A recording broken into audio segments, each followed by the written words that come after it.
Bonjour à tous et bienvenue dans ce nouveau webinaire. Donc aujourd'hui, je suis avec Seif, qui est formateur en métrologie chez nous. Salut Anaïs. Bonjour à Et tous. aujourd'hui, du coup, on va vous parler métrologie et Green Deal pour avoir une production plus durable grâce à la qualité de vos mesures. Donc, bien évidemment, ce webinaire sera disponible en replay d'ici quelques jours sur notre chaîne YouTube. Et pendant tout le long du webinaire, vous pouvez nous poser vos questions et on prendra un petit temps à la fin pour vous répondre. Donc, on va attendre encore quelques minutes le temps que tout le monde se connecte et ensuite on pourra commencer. Bon, on va commencer. On va démarrer. Alors, on va commencer du coup par une rapide présentation de Deltamu. Donc, Deltamu, nous, qui on est? On est des experts en métrologie, c'est notre métier. On a un logiciel Optimu et à côté de ça, on fait du conseil et de la formation. Notre expertise en métrologie, en fait, elle va vous permettre de vous aider à fiabiliser l'information afin de mieux maîtriser vos risques, mieux maîtriser vos coûts et avoir des processus de mesure plus précis. Et notre mission, elle va aussi nous aider du coup à atteindre enfin le juste nécessaire dans l'utilisation des ressources pour éviter la surqualité, la surconsommation des ressources dans des objectifs économiques et environnementaux. Cette expertise, du coup, on la retrouve du coup, elle est unique et reconnue parce qu'en fait, nous, Deltamu, on a commencé en 1998, du coup, avec la création de notre logiciel de métrologie Optimu. Et aussi, on a commencé à s'impliquer en fait dans des conférences et des groupes de travail autour de la métrologie. À partir de 2006, on a sorti notre premier fascicule AFNOR.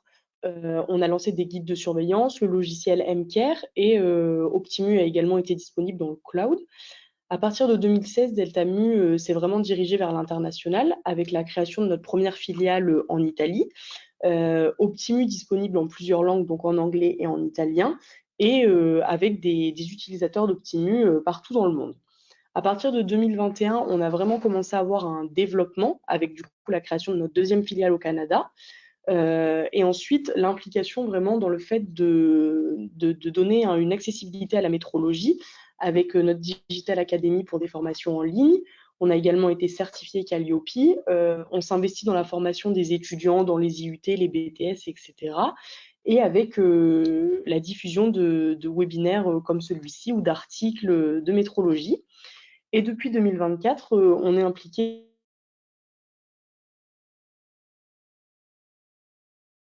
dans de nombreux projets. Donc, notamment, on est pilote international de la révision de la norme ISO 10012 qui devrait sortir d'ici la fin de l'année. On a lancé notre application mobile l'année dernière et il y a une V2 qui est en cours de sortie, qui sera disponible cette année également.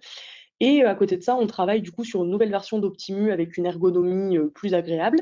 Et à côté de ça, on est aussi impliqué dans des projets autour de la métrologie et de l'intelligence artificielle. Cette expertise, on la retrouve du coup dans notre offre. Donc tout d'abord, l'expertise et le conseil avec du diagnostic et de l'accompagnement pour vous permettre d'optimiser la gestion de vos instruments de mesure, d'évaluer les incertitudes pour mieux maîtriser vos risques et vos coûts. On a également toute une offre de formation donc en métrologie et sur notre logiciel de métrologie Optimu. Ça va de la métrologie de base aux statistiques, aux incertitudes. Et en fait, ça va vraiment être un accompagnement qui va vous permettre de mettre en pratique des cas concrets avec un parcours qui va être pédagogique, interactif et surtout ludique et à votre rythme en fait. C'est des parcours qui sont personnalisés. Et enfin, donc notre logiciel de métrologie Optimu qui va vous permettre une gestion automatisée de votre parc d'instruments pour mieux automatiser optimiser les étalonnages, fiabiliser les données de mesure et gagner du temps et avoir un modèle prédictif. Et toute cette offre, elle va permettre de garantir la fiabilité des mesures pour vous permettre à vous de prendre de meilleures décisions. Cette offre, du coup, elle est à disposition de tous nos clients. Ça va de la PME au grand groupe dans tous les secteurs industriels, que ce soit l'automobile, le pharmaceutique, l'aéronautique, la défense. Et à côté de ça, on a également de nombreux partenaires. Donc, on fait partie du réseau Mesure. On est partenaire avec Dimomain pour lequel on a un connecteur entre Optimu et leurs solutions, etc. Et du coup,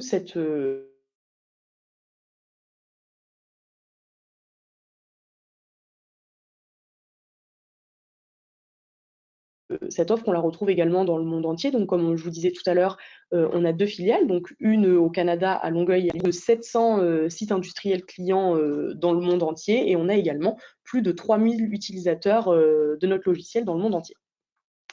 Donc voilà, maintenant je vais laisser la main à Seif, du coup, pour continuer. Vous pouvez le voir, hein, on va balayer quand même pas mal de choses. Là, on va parler quand même métrologie essentiellement et Green Deal à côté. Donc voilà, histoire de poser un petit peu le contexte, c'est quand même important. Le Green Deal, c'est quoi? Le Green Deal, c'est équivalent à Pacte vert pour l'Europe. Ça a été présenté en 2019 par la Commission européenne. Alors le projet, on peut le qualifier d'ambitieux, c'est faire de l'Union européenne le premier continent climatiquement neutre d'ici à 2050. Alors dernière nouvelle, ça a l'air de bien se passer là. C'est le cahier des charges plus ou moins bien respecté. Ce qu'il faut savoir quand même, c'est que derrière cette ambition environnementale, il faut comprendre qu'en réalité, il s'agit d'une transformation industrielle à grande échelle. L'enjeu, c'est de produire autrement, de consommer moins forcément, de gaspiller moins et de polluer moins aussi. Donc le tout, évidemment, c'est qu'il faut faire tout cela sans renoncer à la performance, à l'innovation ou encore à la compétitivité. Donc autour du Green Deal, ça va reposer sur 4 leviers majeurs. Donc d'abord l'efficacité ou l'efficience énergétique qui vise à consommer mieux et moins. Ensuite, on a tout ce qui est économie circulaire, pour en finir avec le modèle extraire, fabriquer et jeter.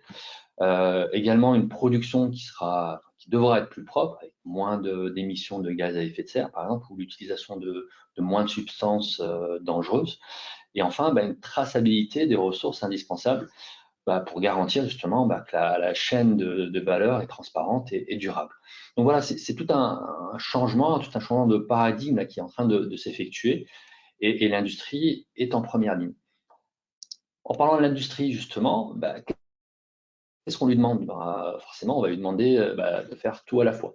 On va lui demander de mieux produire, on va lui demander d'utiliser des procédés qui vont être plus efficients, plus propres, plus robustes. On va lui demander également de consommer moins de ressources, moins d'énergie, moins de matières premières, de polluer moins, surtout évidemment, que ce soit en CO2, gaz à effet de serre, de déchets, de rejets toxiques. Et là, mais aussi en fait, et c'est une vraie nouveauté, on lui demande de justifier plus.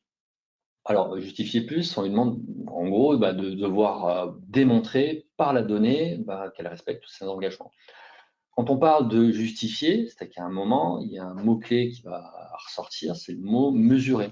On ne peut pas piloter ce qu'on ne mesure pas. L'industrie, elle a clairement besoin de savoir à chaque instant ce qu'elle consomme, ce qu'elle produit, ce qu'elle rejette. C'est là, en fait, que notre sujet il rentre un peu en scène, parce qu'on ne parle pas seulement de chiffres, on parle surtout et essentiellement de mesures fiables, de mesures traçables et de mesures comparables. Donc, en gros, on va parler essentiellement de métrologie industrielle. Alors, pourquoi ce webinaire? Pourquoi parler de métrologie et de Green Deal? On s'est posé pas mal la question. Déjà parce que c'est une question qui reste plus ou moins en suspens. C'est rarement posé, en tout cas notre connaissance, ça s'est rarement posé.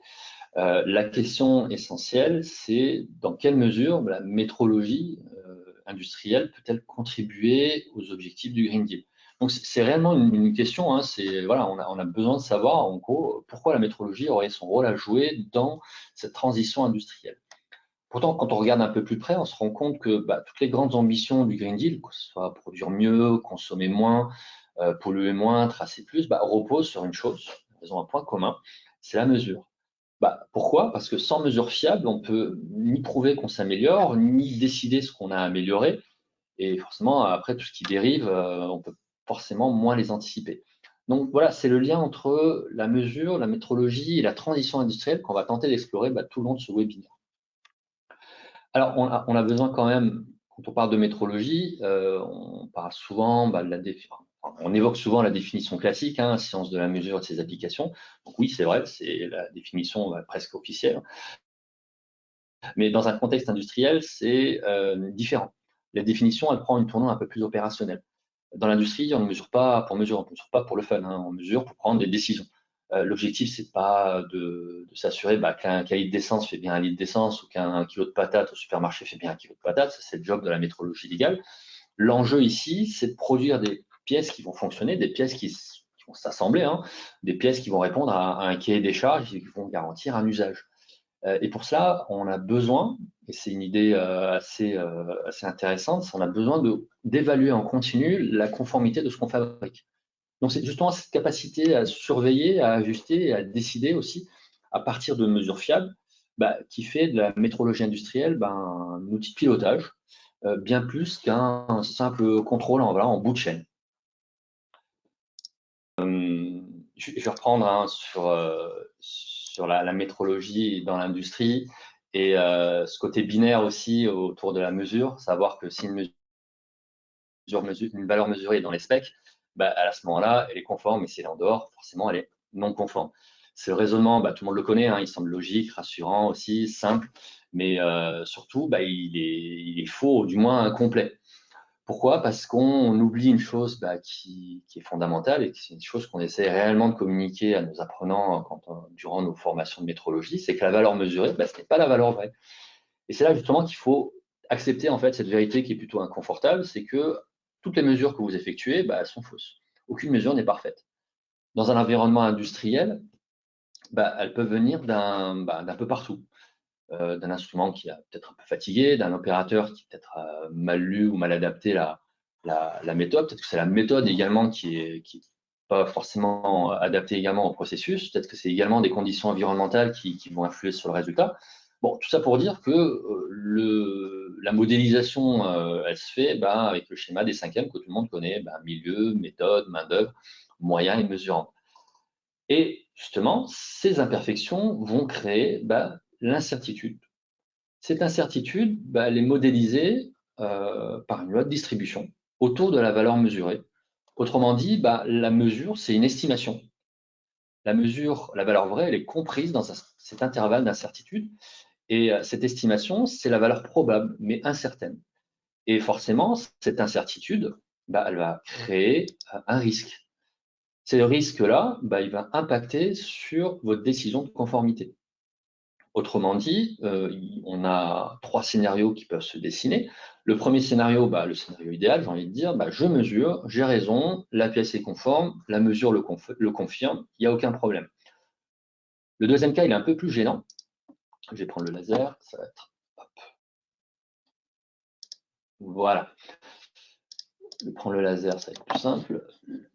Deuxième cas probable, enfin deuxième cas possible, la mesure est faussement conforme, c'est-à-dire que je vais avoir une valeur mesurée qui est dans les spécifications, mais du coup, avec mon incertitude, ma valeur vraie peut éventuellement se promener en dehors des spécifications. Et là, c'est ce qu'on appelle le risque client. Inversement, ou réciproquement, la valeur vraie, la valeur mesurée est en dehors des spécifications, c'est-à-dire que là, je vais jeter une pièce qui est en réalité probablement conforme, c'est-à-dire que sa valeur vraie va se retrouver à l'intérieur des spécifications. Et là, clairement, on est dans le cas d'un risque fournisseur, c'est-à-dire que je vais envoyer à mon fournisseur des pièces qui vont probablement être pas bonnes, tout simplement. Bon, tout ça pour dire que la qualité de la décision va dépendre de la qualité de la mesure. Et justement, si on essaie de faire le lien avec le Green Deal, ce n'est pas juste une question de qualité produit, c'est également une question de ressources, une question de temps, une question de gaspillage, et donc forcément une question avec un impact environnemental. Alors, puisque toutes les mesures sont imparfaites, la question logique, la question qu'on aura tendance à se poser, c'est comment s'en prémunir. Beaucoup d'industries, on retrouve l'idée rassurante, limite religieuse, j'ai envie de dire, que tant que l'instrument est étalonné, c'est que tout va bien. Donc, une fois par an, on envoie l'instrument en étalonnage, on colle la fameuse étiquette verte, et voilà, on dit on est protégé, on est content. En réalité, c'est plus un sentiment illusoire, lié à cette sécurité-là, d'autant plus que voilà, la fréquence d'étalonnage est souvent arbitraire. Généralement, et mes confrères métrologues le confirmeront, voilà, on a du 1 an. On a envie de se poser la question, pourquoi pas 6 mois, pourquoi pas 2 ans, pourquoi pas 3 mois. Souvent, personne ne le sait. Souvent, c'est issu d'une habitude et c'est rarement fondé sur le comportement réel de l'instrument. Donc, le problème, c'est que pendant toute l'année qui s'est écoulée, l'instrument peut très bien dériver, ou à contrario, il peut rester stable aussi. Et le problème aussi, c'est que pendant ce temps-là, on va continuer à utiliser, on va continuer à produire, à prendre des décisions sur la base de mesures qu'on va imaginer, on va croire fiables. Pourquoi? Parce qu'on a considéré que l'instrument était étalonné. Ça ne dit rien, en fait, un étalonnage sur l'état actuel de l'instrument. L'étalonnage confirme le passé, ne confirme pas, absolument pas le futur. En vrai, on va appliquer une logique de contrôle périodique à un besoin, justement, qui a un besoin de mesure en temps réel. Et cette approche-là, justement, de contrôle périodique, elle a des limites, surtout dans un contexte qu'on connaît, le contexte de transformation industrielle. Donc, si on veut piloter efficacement, optimiser, réduire les gaspillages, il faut passer d'une logique d'étiquette verte annuelle à une logique de maîtrise en continu de la qualité de la mesure.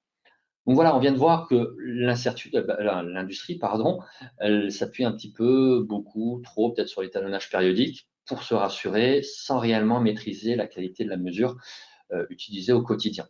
On y reviendra de toutes les manières sur l'idée de l'étalonnage.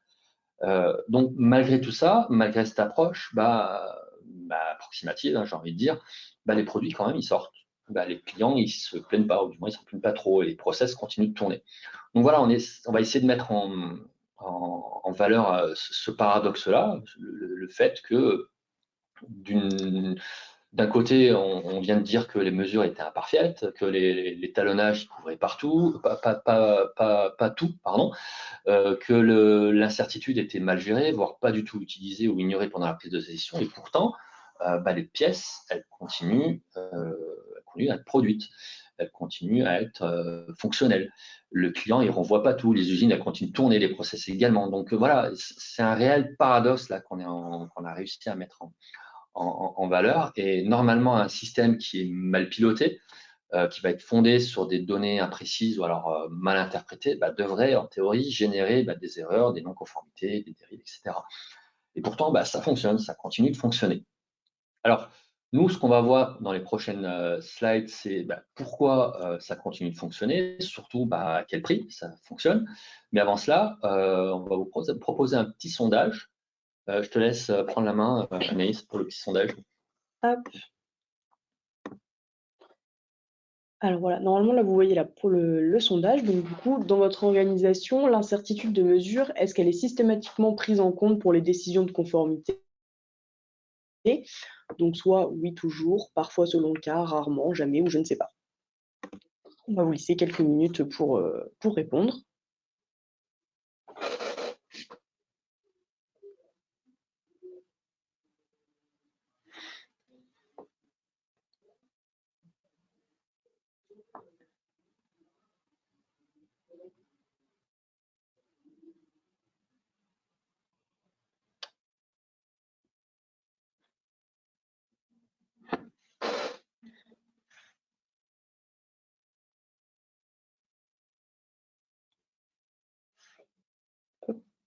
Donc presque tout le monde a répondu, donc maintenant on va afficher les réponses.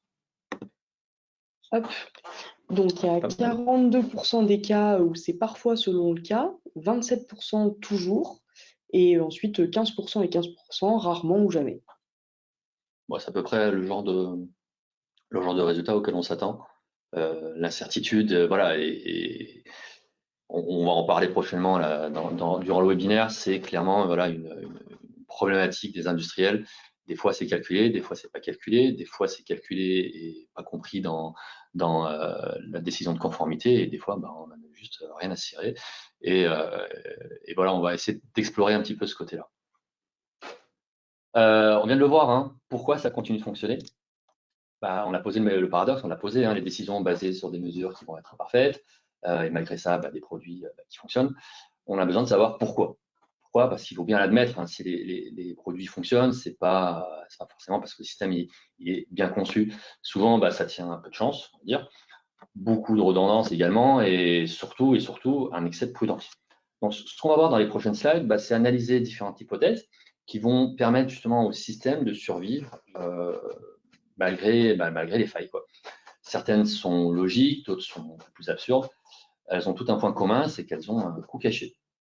Et justement, c'est là en fait que le lien avec le Green Deal va commencer peu à peu à se dessiner, parce que c'est un système qui fonctionne mal. Même s'il produit quelque chose de fonctionnel, il peut être coûteux, il peut être énergivore, il peut être forcément gaspilleur.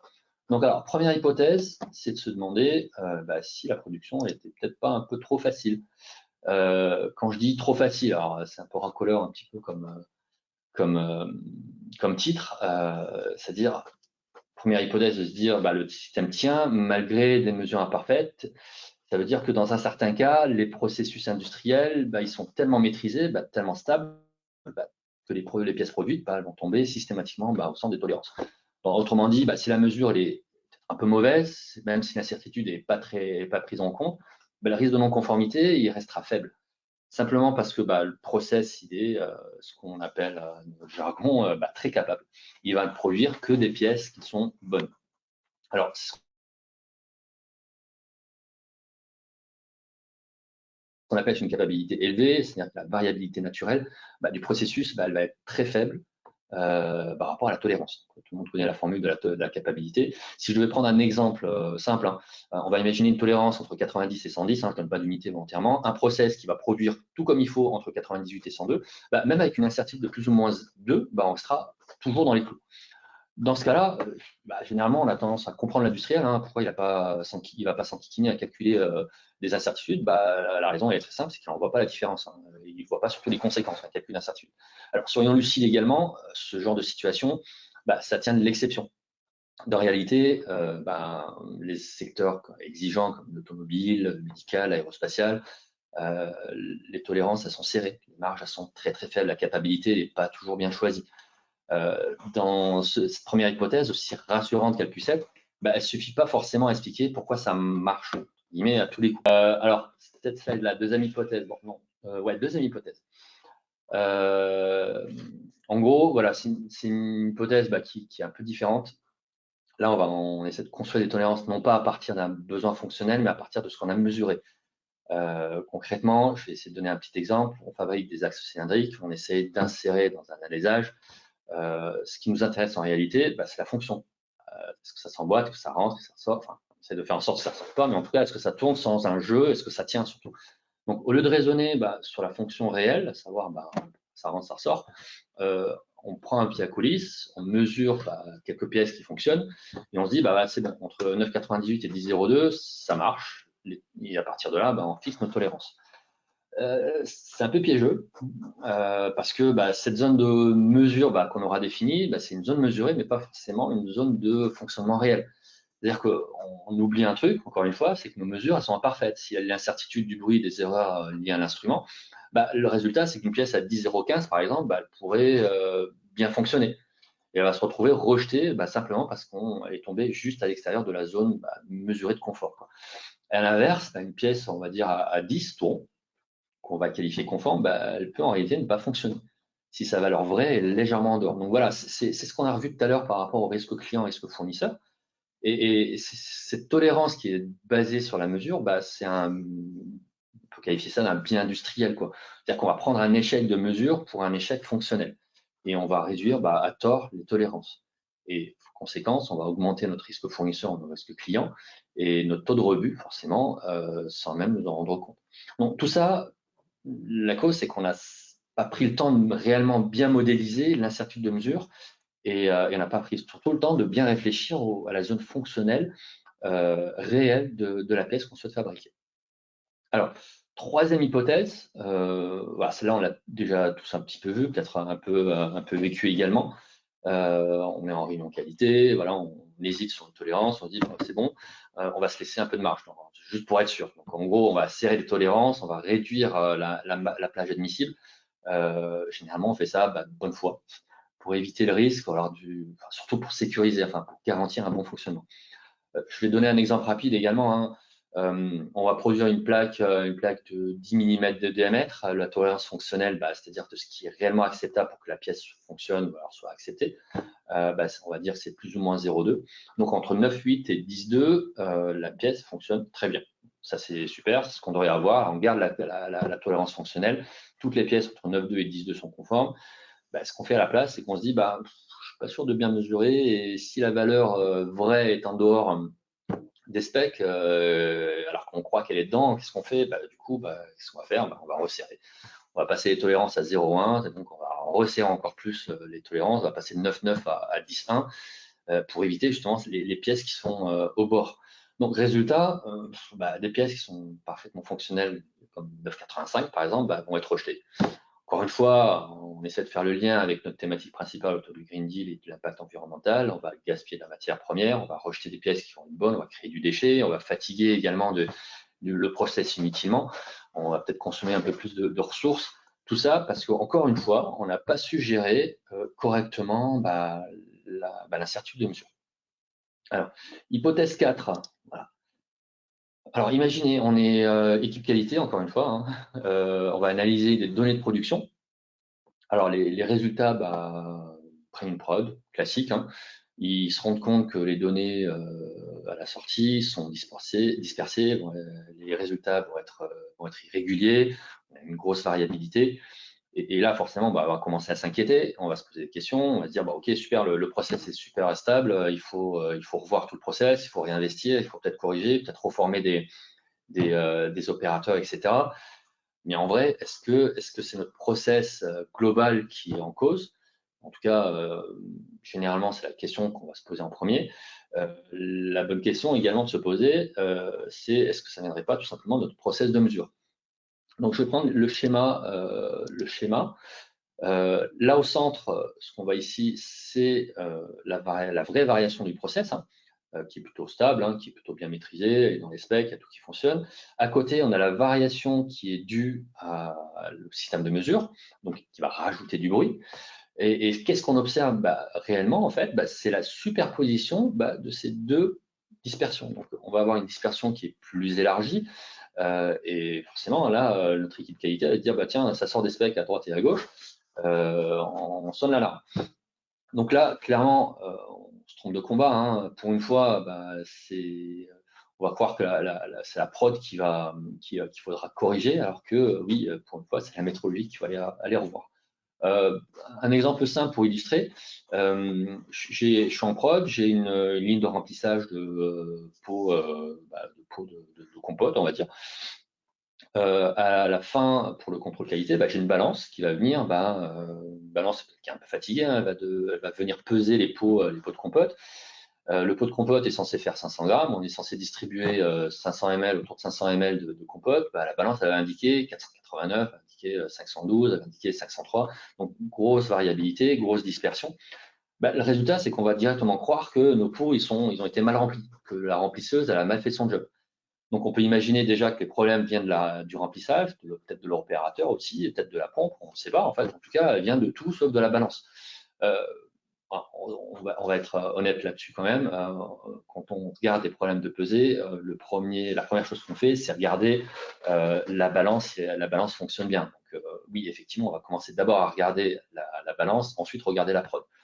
Donc oui, si le remplissage est bon, c'est la balance qui va fausser en fait la perception. Donc c'est exactement ce qu'on a tendance à vivre un petit peu en industrie, avec l'utilisation peut-être aussi de systèmes de mesure qui vont être pas capables. Donc voilà, tout ce qu'il faut retenir là-dedans, c'est qu'on ne connaît pas les performances de nos systèmes de mesure, on peut facilement tirer, si on ne connaît pas les performances de nos systèmes de mesure, on aura tendance à tirer des conclusions un peu hâtives, et notamment à revoir des prods qui n'ont pas besoin d'être revus, à réinvestir beaucoup d'argent, à résoudre un problème qui, au final, n'existe pas.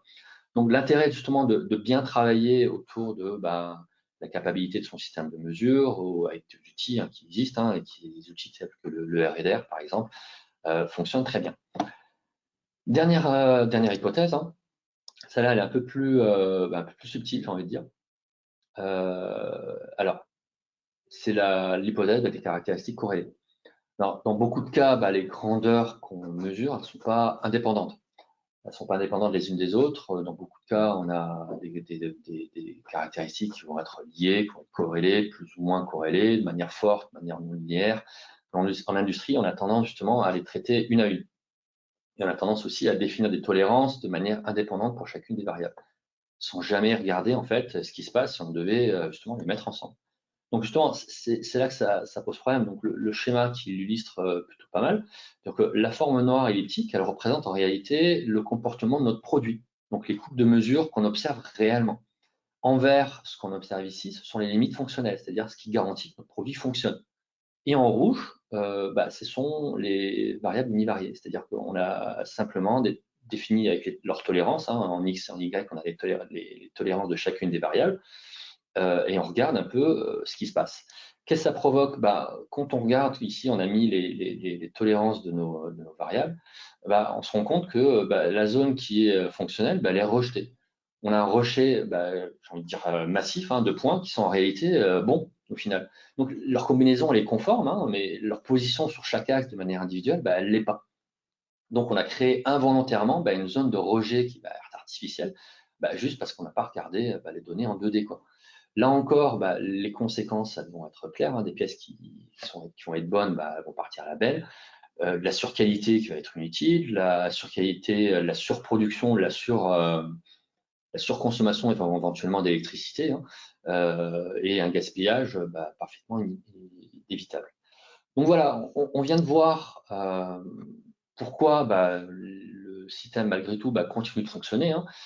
Ça ne relève pas du miracle non plus, c'est juste un équilibre qui est plutôt bancal, limite précaire. Le tout, ça repose au fond sur des compromis qui sont invisibles parce qu'on a tendance à vouloir produire trop bien, souvent par ignorance et souvent parce que ça rassure. Ça nous rassure nous en tant qu'industriels, ça rassure également nos clients. Le problème, c'est que ça génère encore une fois de la surqualité. Et avec elle, je me répète encore une fois, du gaspillage de matière, du gaspillage de matières premières, du gaspillage de temps, de ressources, d'énergie, ce qu'on veut. Donc des coûts qu'on ne voit pas, qu'on voit pas tout de suite, j'ai envie de dire, mais qui finissent à un moment ou à un autre ressortir. En tout cas, ça va ressortir quelque part. Et surtout, en fait, voilà, il y a ce risque fournisseur qui explose, hein, et souvent injustement, et c'est un peu dommage, simplement parce qu'on n'a pas su mesurer correctement. Et le plus frustrant, en fait, dans tout ça, et ça va être notre thématique suivante, c'est qu'on ne manque pas d'outils. Derrière, on a des outils, on a des méthodes pour mieux faire, on a de la documentation, et c'est ce qu'on va voir ensemble maintenant. En parlant de documentation, justement, hop, donc les outils existent, on va commencer par les normes. Donc, en réalité, les normes, elles existent, encore heureux, hein, c'est elles qui nous disent ce qu'on peut faire, ce qu'on doit faire et comment le faire. Le problème, c'est que souvent, elles sont pas lues, mal comprises également, mal interprétées, mal utilisées, des fois inconnues. Des fois, on n'a pas connaissance de certaines normes qui peuvent éventuellement nous aider. Les plus connus, forcément, l'ISO 9001, l'ISO 31000, parlent de gestion de risque. Hein. Combien de fois le site, celui de la mesure, n'est pas souvent pris en compte. Voilà, presque jamais. L'ISO 10012 aussi, Anaïs le disait tout à l'heure, donc c'est la norme dédiée au management de la mesure. Cette norme, Delta-mu y travaille, Delta-mu est pilote justement sur la révision de cette norme. Donc la nouvelle norme va ressortir, la révision va ressortir d'ici à la fin de l'année. L'objectif, sa révision actuelle qui est plutôt alignée sur un format harmonisé, voilà, harmonisé structure qui permet justement qu'elle soit auditable. Hein. Ça va être justement la nouveauté, c'est qu'elle va être justement au centre du management global d'une industrie. La métrologie ne sera plus à la fin ni au début, elle devra faire, voilà, elle va pouvoir s'étaler, elle va être support sur absolument toute la lignée et pas juste en bout de prod.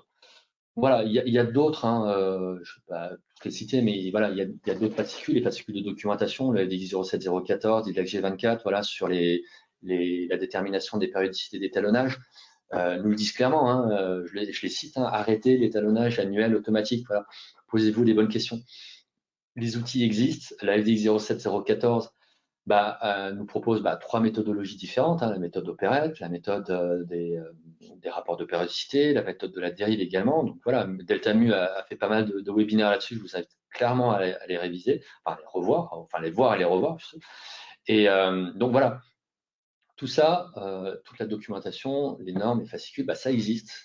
Et surtout, c'est dérivable et applicable à tout type de domaine. Ça peut être la santé, l'énergie, la sécurité, les systèmes d'information. La métrologie, voilà, il ne faut pas qu'elle soit isolée. Hein. Elle peut et surtout, elle doit s'intégrer à tous ces systèmes-là. Il ne faut pas qu'elle reste à part. Encore faut-il, voilà, que les normes ne restent pas non plus au fond du tiroir, j'ai envie de dire. Les normes, c'est une chose. Il faut savoir les mettre en œuvre. Il faut aussi comprendre d'autres outils. Voilà, on a d'autres outils qui sont disponibles. Et les autres outils, j'ai envie de dire, pardon, voilà. En gros, les outils qui sont disponibles, c'est les stats. On ne peut pas faire de la métrologie correctement si on ne maîtrise pas un minimum les statistiques. Pourquoi? Parce que tout, vraiment absolument tout dans la mesure industrielle va reposer sur une bonne modélisation. Et pour bien faire de la modélisation, à un moment ou à un autre, c'est du domaine de la statistique, il faut taquiner un petit peu de la stat. Bon, il faut comprendre un peu comment varient les processus, comment sont corrélées les grandeurs, comment on estime une incertitude sur tout ça. Donc le problème, c'est souvent que ces outils-là, ils sont connus, mais ils sont mal maîtrisés. Moi, je me souviens, en tant que métrologue, j'avais tendance voilà, à confondre un peu l'écart type d'échantillonnage et l'écart type réel.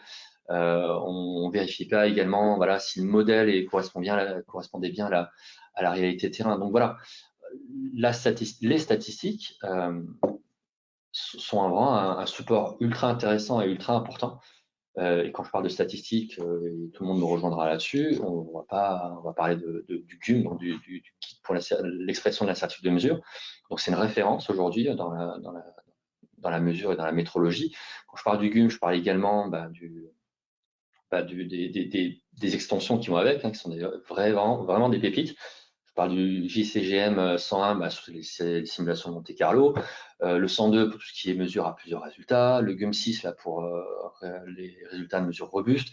Voilà, donc on ne manque pas de documentation. Vraiment, il faut clairement s'y intéresser et clairement s'y pencher. Et sans ces fondations, justement, on ne peut pas prendre des décisions fiables sur la conformité. Donc, forcément, si on fait de la mauvaise stat, on va prendre des incertitudes qui vont peut-être être biaisées, ou alors des informations qui vont l'être aussi, et vont forcément induire du flou dans les décisions qu'on va prendre. On peut aller encore plus loin aussi dans l'interprétation des mesures. Il existe des outils qui vont être puissants, qui sont normés également, mais qui sont encore un peu trop peu utilisés dans l'industrie. On cite le 98-4, le JCHM 106. J'y arrive, il y a beaucoup de J là. Cette approche, alors, en fait, elle utilise l'information qui est disponible. Donc, ce qui est historique, le contexte, l'expérience. En fait, c'est l'approche bayésienne. Si je dois donner un exemple, on va prendre un exemple d'une pièce qui est proche de la limite. On sait que le processus, il est plutôt stable. L'approche bayésienne, justement, elle permet de nuancer le verdict et elle permet justement au lieu de rejeter justement des valeurs, des pièces, ça va plutôt nuancer en fait la conformité.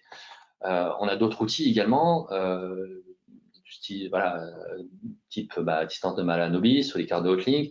C'est des outils qui permettent de prendre en compte plusieurs variables en même temps. C'est très utile quand on veut faire des caractéristiques qui sont liées. Et troisième outil, le BMR, le Bayesian Measure Refined, donc c'est Bayesian Measurement Refinement, pardon. Donc c'est un outil post-traitement, hein, c'est un outil qui va améliorer le résultat de mesure en utilisant des connaissances a priori. Donc c'est particulièrement utile quand on a une mesure brute qui est très incertaine, mais dont on a des sources d'informations qui sont très très fiables. Donc voilà, le BMR d'ailleurs, on a un article très sympa de Jean-Michel qui est sur notre blog. Il y a même 3 articles, il me semble, qui en parlent. Donc je vous invite vraiment à les lire ou à les relire. Donc voilà, pour en venir à nos outils, ces outils-là, ils existent, hein, ils sont documentés, ils sont validés, ils sont soutenus également par la recherche. Voilà, pour les utiliser, il faut un petit peu peut-être aller au-delà de ce qu'on peut appeler valeur mesurée, plus ou moins l'incertitude. Donc en gros, ça renforce la fiabilité sans forcément alourdir les process. Mais au-delà de ça, c'est que de la valeur ajoutée, surtout pour le métrologue. Et enfin, voilà, avec tous ces outils-là, c'est légitime quand même de se dire, voilà, les méthodes avancées, si ces méthodes avancées-là étaient réellement utiles, pourquoi on les verrait pas partout? Ouais, la question est plutôt légitime, c'est vrai. On est les premiers à utiliser le GUM et à pas utiliser des méthodes nouvelles. Justement, ces méthodes, elles existent, elles sont publiées, elles évoluent, et le problème, c'est qu'elles restent souvent invisibles. Donc voilà, il faut s'intéresser également à la recherche en métrologie, notamment en Europe, hein, plutôt riche et plutôt dynamique. On a des structures comme le RAMET, les réseaux EMN, on a le MSMM également, ou l'IMECO, qui produisent tous les ans en fait des rapports, des guides, des outils qui vont répondre vraiment à des problématiques concrètes du terrain. Donc voilà, c'est des approches qui sont très mathématiques, des mathématiques avancées souvent, des modèles statistiques qui vont être optimisés, des solutions logicielles. Donc oui, ça peut être, peut-être peut ne pas être à la portée de tout métrologue qui a pas forcément les compétences nécessaires en statistique et en maths, mais voilà, ces méthodes-là, elles existent. Et le problème, on connaît, ça peine à avancer. Pourquoi? Parce que au-delà du fait que ça demande certaines connaissances en maths et en ça, je viens de le dire, il y a quand même le poids de l'habitude. Donc il y a une grosse inertie autour du poids de l'habitude et voilà, l'habitude on va dire, a plus de poids que la science.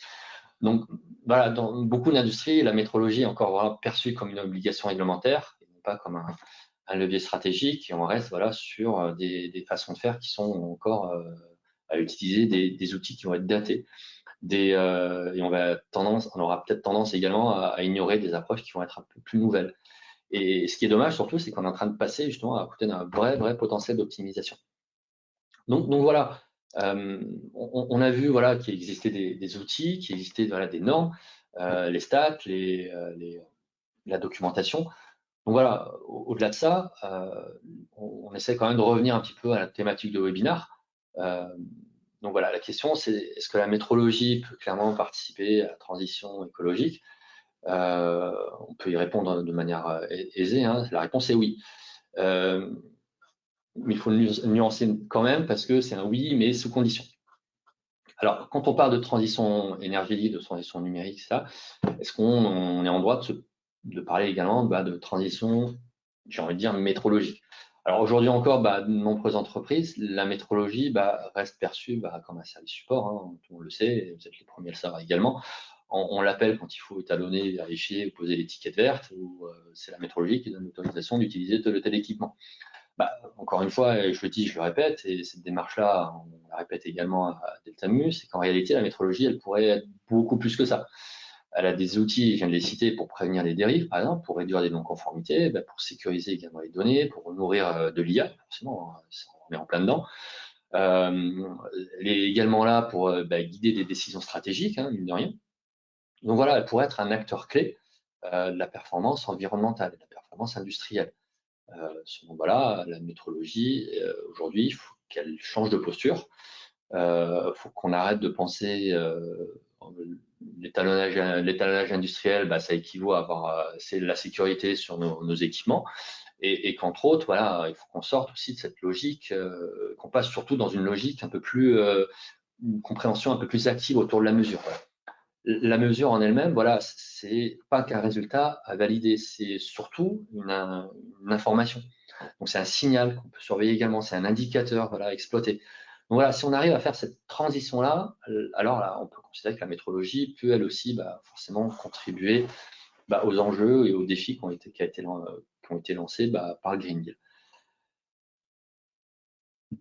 En métrologie, souvent, on est un peu dans le carcan, ça vous le savez également, autour de tenir à jour les étalonnages. Le planning, la vision qu'on impose, qui s'est imposée justement, qui s'est structurée autour d'ailleurs, c'est que la pratique, elle est autour du planning et forcément de l'instrument. Donc, on a basculé en quelque sorte sur on va dire, une logique instrument centrée. L'objectif, je viens de le dire, c'est de respecter le planning, d'envoyer chaque année, tous les 12 mois, l'instrument coûte que coûte. Voilà. Encore une fois, cette approche peut sembler rassurante sur le papier, mais en vrai, elle a un coût. Quand on parle de coût, c'est un coût économique d'abord. En gros, il faut gérer les transports, il faut faire venir le prestataire ou alors envoyer l'instrument, il faut planifier les arrêts, il faut acheter les instruments en double. Si jamais on doit envoyer un instrument, il faut le remplacer pour pas que la prod s'arrête de bosser pendant l'absence du premier. Un coût environnemental aussi. Tout ce qui est transport d'équipement, suréquipement des ateliers, on va consommer encore des ressources. Et tout ça, voilà, pour souvent peu de valeur ajoutée. La valeur ajoutée est vraiment naze, j'ai envie de dire. Pendant ce temps-là, on ne s'interroge pas réellement, c'est-à-dire est-ce que l'étalonnage est réellement vraiment une utilité à cette fréquence-là, en tout cas la fréquence on aura déterminée. Est-ce qu'elle ne couvre pas un risque de dérive aussi, hein, c'est des questions légitimes. Est-ce qu'on sait interpréter aussi? Est-ce que l'instrument mesure une fois qu'il est sur le terrain, c'est-à-dire au retour d'étalonnage? Donc on veut que la métrologie continue à servir entre guillemets à quelque chose, mais il faut qu'on arrive à sortir surtout et remettre l'usage réel et l'analyse du besoin au centre du débat. Alors, quand on parle d'étalonnage, oui, l'étalonnage, ça reste un pilier. À Deltamu, on ne dit pas qu'il faut arrêter de faire l'étalonnage. C'est pas du tout notre discours.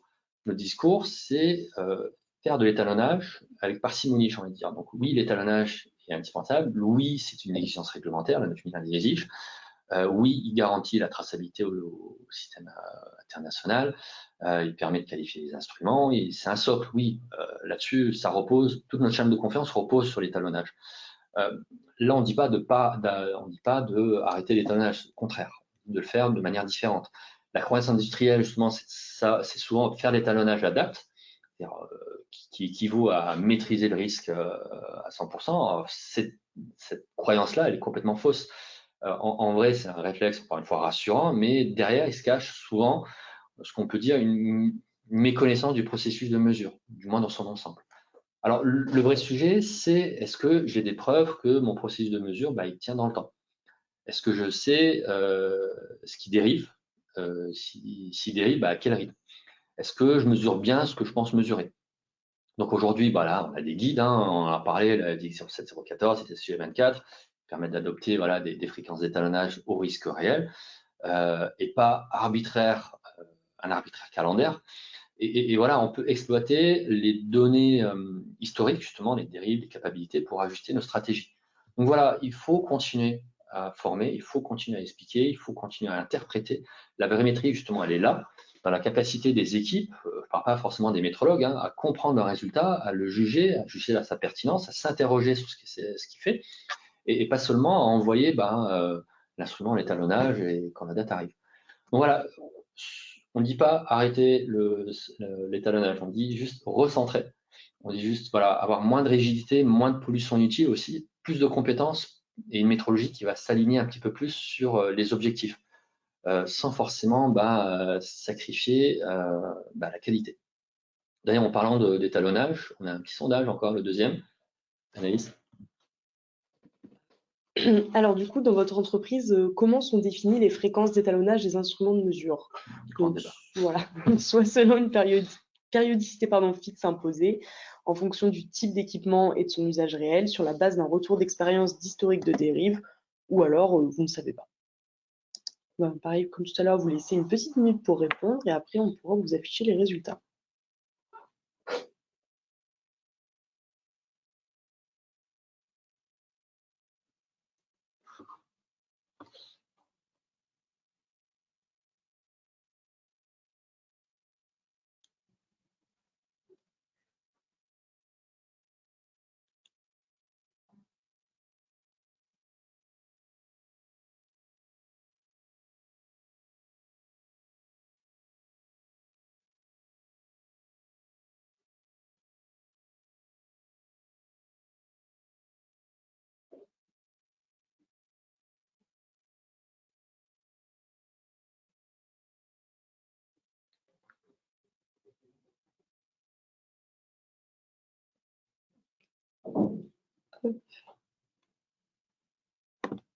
Alors du coup, au niveau des résultats, on en a 46% qui font en fonction du type d'équipement et de son usage réel, 35 selon une périodicité fixe imposée, et 15 sur la base d'un retour d'expérience ou d'historique de dérive, et 4% qui ne savent pas.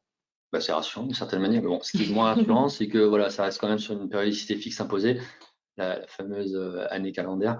Ça ne cessera jamais de le répéter ici à Deltamu. Il y a de la documentation, la FDI 07014 fonctionne, ça fonctionne plutôt pas mal. On a pas mal de webinaires là-dessus, on a pas mal de documentation, on a pas mal d'articles qui ont été réalisés.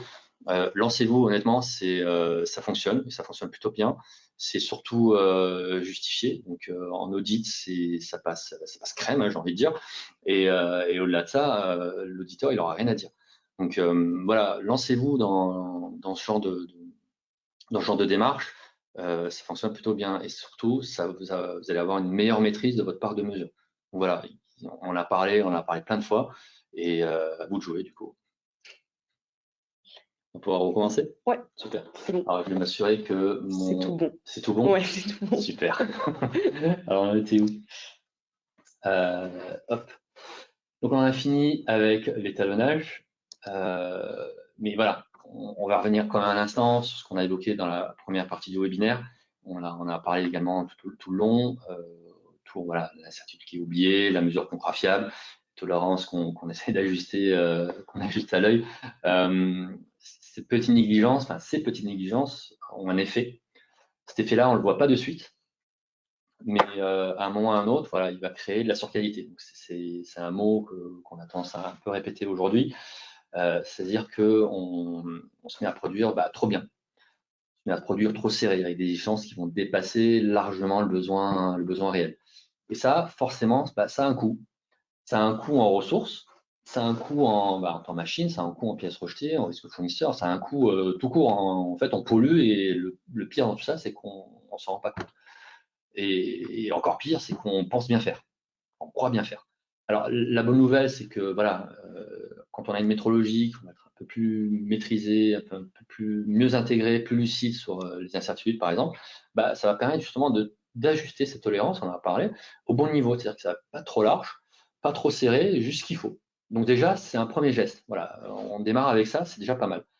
Là, on va voir aussi, voir maintenant, voilà, que cette approche, elle peut aussi répondre à d'autres enjeux au niveau de la métrologie. Donc voilà, jusqu'ici, on a parlé de la métrologie dans l'existant, mais la transition écologique, voilà, va faire apparaître de nouvelles questions, des nouveaux besoins en termes de mesures.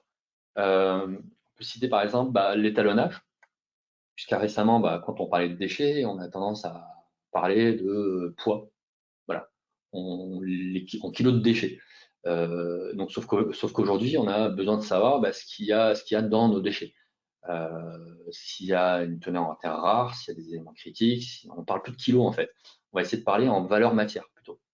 Deuxième cas, éventuellement, la pollution. Donc, on va mesurer des particules fines, ça on en entend parler tous les jours.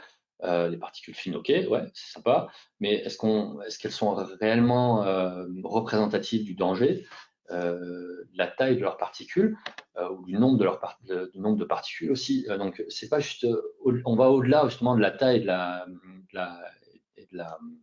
la nature de la particule. Là, on va essayer de comprendre un petit peu leur effet sur la santé. Donc là aussi, on va avoir besoin de nouvelles grandeurs, de nouvelles approches, et justement, la métrologie, elle a son rôle à jouer là-dedans. Donc, elle va pouvoir proposer en tout cas des grandeurs qui vont être beaucoup plus pertinentes, beaucoup plus utiles, et derrière, on va peut-être mieux dessiner et mieux se protéger, et éventuellement mieux transformer nos modèles industriels.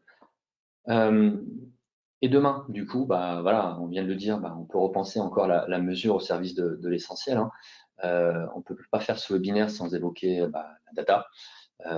On est à l'ère de l'intelligence artificielle, du machine learning, du big data. Donc oui, l'industrie, elle va évoluer avec ça d'ailleurs. Et un point qu'on a tendance à oublier, c'est la qualité des données. Donc des algorithmes vont apprendre justement à partir de nos mesures. Si nos mesures sont biaisées, si elles sont mal comprises, si elles sont mal interprétées, mal caractérisées, forcément l'algorithme derrière va apprendre de travers. Pire encore, si on cache l'incertitude derrière une donnée apparente, apparemment précise, hein, on va dire, on va tomber dans une espèce de d'illusion de la vérité numérique. Donc en gros, voilà, la métrologie elle a clairement un rôle à jouer là-dedans. Elle ne nous fournit pas forcément des données, elle va devoir dire voilà ce que je mesure et voilà à quel point je suis sûr de ma mesure. Donc cette confiance qui va être chiffrée, hein, cette traçabilité, c'est précisément ce qui manque aujourd'hui à beaucoup d'algorithmes. Donc oui, l'IA va devoir avoir besoin de mesures, mais surtout de bonnes mesures. Donc voilà, on arrive à la fin de notre webinaire. J'aimerais qu'on puisse repartir avec une idée voilà, qui aura peut-être germé également dans la tête de toutes les personnes qui ont regardé ce webinaire-là, et si la métrologie devenait vraiment un outil pour l'écologie. Alors encore aujourd'hui, dans beaucoup d'esprits, la métrologie, forcément, elle reste associée à l'entretien des instruments de mesure, avec le fameux étalonné, vérifié, tamponné, la date, les étiquettes vertes et compagnie. On vient de le voir, hein, tout le webinaire, que c'était un peu plus que ça quand même. La métrologie, elle dispose d'un gros bagage scientifique, hein, normatif également, statistique. Et voilà, si tous ces outils-là, s'ils sont bien exploités, la métrologie, elle peut devenir vraiment un levier puissant dans la sobriété et dans l'efficience. Donc, elle peut contribuer considérablement à réduire la surqualité, à mieux gérer les risques, à fiabiliser les données également, mais à répondre surtout et encore aux enjeux environnementaux qui sont en train d'être imposés par le Green Deal justement. Donc voilà, on arrive à la fin du webinaire. l'objectif, encore une fois, il faut qu'une métrologie soit bien comprise, bien utilisée, qui va devenir un levier de durabilité, et pour une industrie qui va être plus sobre, plus efficace, plus responsable. Et on va terminer du coup par une dernière le petite dernier question de sondage, sondage. Hop. Alors du coup, quel est aujourd'hui le principal frein à une métrologie plus responsable dans votre organisation? Donc soit le manque de temps ou de moyens, le manque de compétences statistiques en interne, la culture de la conformité qui est assez rigide, l'absence de lien avec les enjeux RSE ou alors une autre raison.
Hop, donc alors pour 45%, c'est le manque de temps ou de moyens.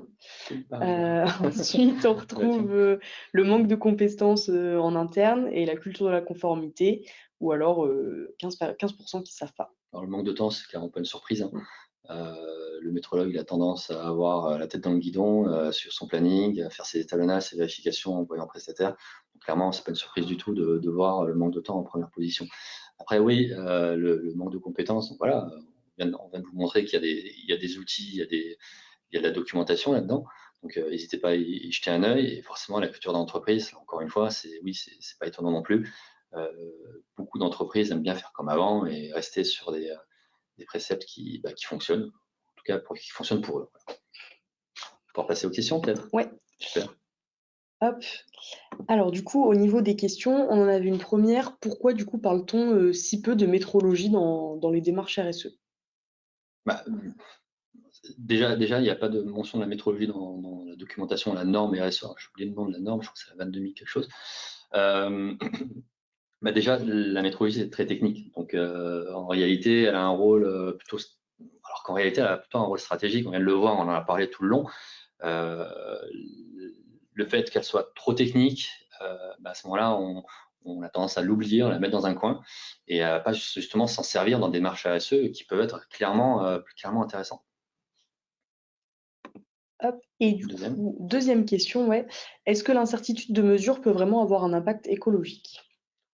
Alors, écologique avec des intermédiaires forcément, mais l'ignorer, oui, ça peut avoir un impact. Donc en gros, l'ignorer va conduire à faire surspécifier, à réduire les tolérances.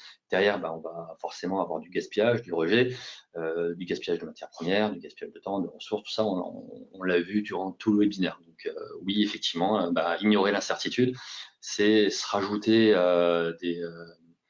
se rajouter des obstacles justement pour essayer de tendre vers une démarche, on va dire, éco-responsable. Donc voilà. Eh bien, merci beaucoup. On n'a pas plus de questions, donc on va pouvoir s'arrêter là. Merci. On vous remercie d'avoir participé à ce webinaire aujourd'hui. Désolée pour les petits problèmes techniques. Le replay il sera disponible d'ici quelques jours sur notre chaîne YouTube et on vous enverra également le support de présentation par mail. Donc merci beaucoup, bonne journée et à bientôt. À bientôt, merci.